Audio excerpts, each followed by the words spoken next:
यह एक प्यारी कहानी है। एक दफ़ा का जिक्र है कि एक सब्ज घास के मैदान में रोज़ी नाम का एक छोटा बच्चा अपने घर से दूर भटक गया।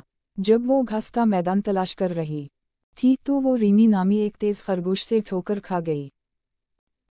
मुलज़ूम दोस्त बिन गए अपने दिन जंगली फूलों के दरमियान छुपाने और तितलियों का पीछा करते हुए गुजारते थे।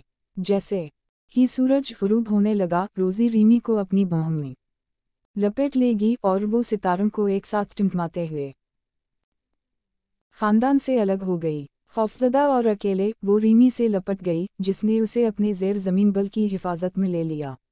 जैसे ही बाहर गरज चमक रही थी, रीमी ने रोज़ी को गरम और तसल्ली दी। तूफ़ान के गुजरने तक हलकों में इसके गिर्द घूमती रही। जब सूरज दोबारा निकला तो रोज़ी के घर वालों ने रीमी की देखभाल की बदौलत इसे महफूज और सेहतमंद पाया। इसके बाद से रोज़ी और रीमी का रिश्ता और भी मजबूत होता गया, जो दोस्ती और मेहरबानी की ताकत का सबूत है।